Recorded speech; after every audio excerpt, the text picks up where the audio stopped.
कडेगावच्या विकासासाठी मुख्यमंत्री दरबारी देशमुखांची जोरदार मागणी. माजी आमदार पृथ्वीराज देशमुख यांच्या समवेत देवेंद्र फडणवीस यांची भेट. शहरासाठी भरघोस निधी देण्याचं आश्वासन. हिंदू मुस्लिम ऐक्याचं प्रतीक म्हणून राज्यभर प्रसिद्ध असलेल्या कडेगाव शहराच्या सर्वांगीण विकासासाठी विविध विकास कामांना तातडीने मंजुरी देऊन भरघोस निधी उपलब्ध करून द्यावा अशी मागणी कडेगाव नगरपंचायतीचे माजी विरोधी पक्षनेते उदयकुमार देशमुख यांनी मुख्यमंत्री देवेंद्र फडणवीस यांच्याकडे निवेदनाद्वारे केली. मुंबई मंत्रालय येथे मुख्यमंत्री देवेंद्र फडणवीस यांची माजी आमदार पृथ्वीराज देशमुख यांच्या समवेत उदयकुमार देशमुख यांनी भेट घेतली. यावेळी शहराच्या विकासासंदर्भातील विविध प्रश्नांवर सविस्तर चर्चा करण्यात आली आहे. शहरातील रस्ते, पाणी पुरवठा, कचरा विलगीकरण, स्वच्छता तसेच पायाभूत सुविधांसाठी आवश्यक निधी उपलब्ध करून देण्याची मागणी यावेळी करण्यात आली.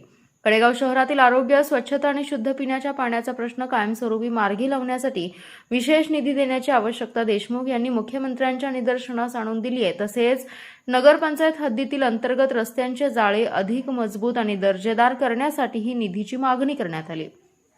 सातारा सांगली विधान परिषद निवडणुकीच्या पार्श्वभूमीवर ही भेट राजकीयदृष्ट्या महत्त्वपूर्ण मानली जाते. कडेगाव शहराच्या चौफेर विकासासाठी आवश्यक त्या निधीबाबत सकारात्मक भूमिका घेऊन जास्तीत जास्त विकास निधी देण्याचा विश्वास मुख्यमंत्री देवेंद्र फडणवीस यांनी दिल्याचे उदयकुमार देशमुख यांनी सांगितले.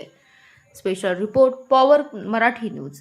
आपला जिल्हा आपली power. Power Marathi news network. एकच नजर चौफेर खबर.